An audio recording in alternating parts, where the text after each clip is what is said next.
Fala, galera!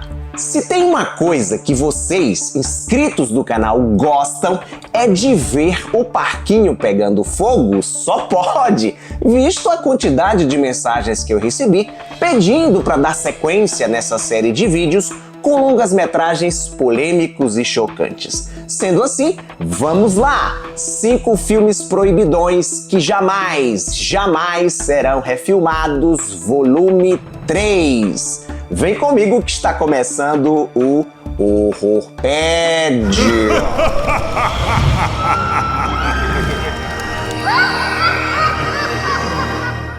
Eu já disse isso nos programas anteriores dessa série, mas vale a pena repetir.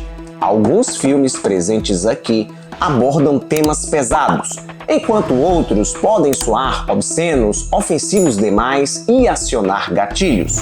Pense 2 vezes antes de assistir ao vídeo, ok?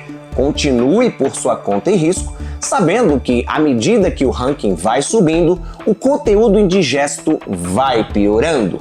Inaugurando a lista na 5ª posição, Butcher Baker Nightmare Maker ou Night Warning, Alerta Noturno, o título brazuca, slasher americano que não teve problemas em sua terra natal, mas ao ser exibido no Reino Unido foi considerado subversivo e taxado como video nasty.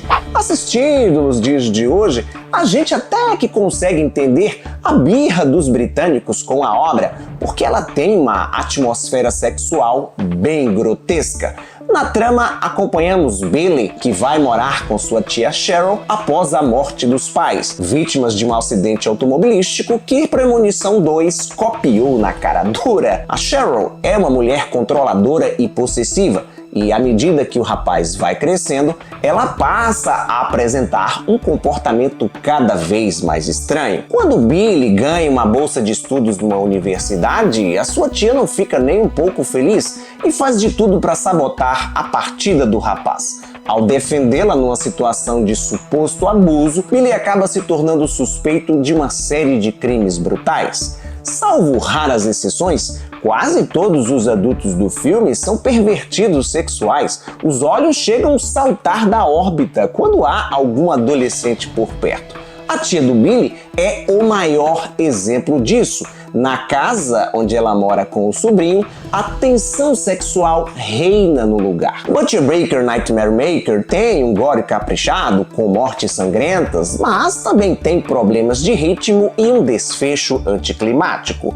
No entanto, esse Psicose às Avessas diverte graças às atuações da Susan Tyrrell e do Jim McNichol, que interpretam a Cheryl e o Billy respectivamente. As investidas da senhora sobre o rapaz rendem risos nervosos involuntários. Night Warning.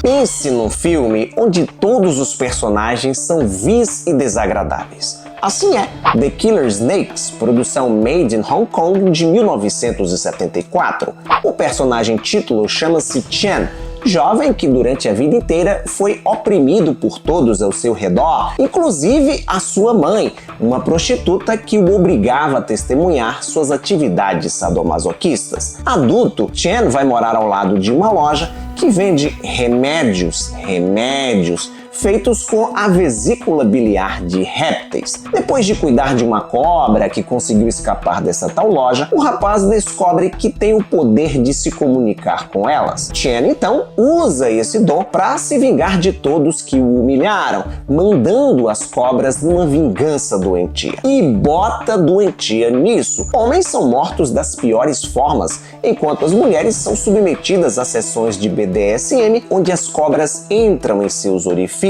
Os répteis escorregadios sofrem bastante aqui. A crueldade animal lembra a praticada em Holocausto Canibal, do Ruggero Deodato. No longa-metragem italiano, no entanto, havia a desculpa, com muitas aspas, que após as filmagens, os indígenas comiam os bichos mortos. O que não é o caso aqui. cobras são mortas de várias maneiras, em detalhes grotescos. Numa cena em particular, serpentes são atiradas contra uma vítima que usa uma espada para se defender, cortando os répteis no ar. The Killer Snakes é um exploitation degradante, um filme sujo, cruel e pervertido. Difícil saber, entender quais eram as intenções do diretor e roteirista austríaco Ulrich Seidel ao idealizar o seu Tierliche Liebe, Animal Love, o título internacional, documentário que mostra algumas pessoas exagerando nos carinhos dados aos seus animais de estimação. Minha esposa faz parte de uma ONG de resgate animal. Aqui em casa, inclusive, nós temos 3 cães salvos de situações de risco.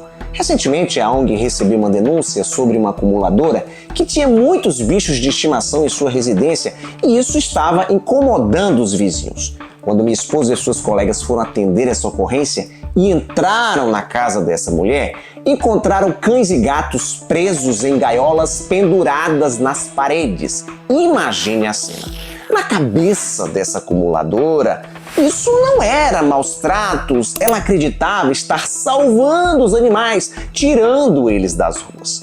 O comportamento dessa cidadã não difere muito dos donos de pets apresentados nesse doc austríaco. Pessoas que, por N motivos, se desconectaram da realidade, criaram seus próprios mundos e agora vivem neles com seus companheiros de 4 patas, oferecendo um excesso de amor. Obviamente, muita coisa aqui é encenada com o intuito de chocar o espectador. O diretor Ulrich Seidel é conhecido pelo seu tom sarcástico e reza da cartilha: quanto mais doentio, melhor. As cenas, no entanto, não deixam de provocar desconforto. Qual é o objetivo do cineasta? Ironizar os criadores de pets, sugerindo que rola bestialidade no relacionamento com os bichos? É isso? Vai saber. Proibido em diversos países na época do seu lançamento, 1996, Animal Love é uma experiência dolorosa e nauseante, principalmente para quem tem e gosta de animais de estimação. Outro proibidão envolvendo animal é White Dog, Cão Branco, de 1982, longa-metragem que se tornou maldito antes mesmo do seu lançamento. Durante as filmagens, começaram a circular uns boatos de que a obra, comandada pelo diretor Samuel Fuller, tinha um quê de racista e que, ao ser lançada, poderia incitar a violência racial nos Estados Unidos. A Paramount, preocupada com tal repercussão, fez apenas algumas exibições especiais em sala de arte e não lançou o filme no circuito comercial. O que é um absurdo, porque o objetivo do longa era justamente o contrário, demonstrar o quanto o racismo é irracional, fruto da maldade humana. O tal cão do título é um pastor branco suíço resgatado por Julie, jovem atriz que o atropelou acidentalmente. À medida que o tempo passa, a moça vai se afeiçoando ao cachorro, até o dia em que, ao levá-lo a um set de filmagens, o animal ataca violentamente 2 pessoas negras. Ao procurar a ajuda de um treinador, Julie descobre que o pastor branco foi condicionado a atacar negros. Cabe agora ao adestrador Kiss a árdua missão de reeducar o cachorro. Por meio de cenas provocativas e diálogos contundentes, o diretor Fuller mostra como o preconceito racial é aprendido e perpetuado. A dificuldade em desprogramar o comportamento racista do cão é uma metáfora para a dificuldade em combater o racismo enraizado na sociedade. Apesar da idade do filme, mais de 40 anos, Cão Branco continua atualíssimo. Sucesso na Itália na época do seu lançamento, meados dos anos 70, La Bambina, ou Le Faro de Padre, foi condenado ao ostracismo por conta da natureza controversa de sua história. Se fosse lançado nos dias de hoje, com certeza seria cancelado e apedrejado com força nas redes sociais.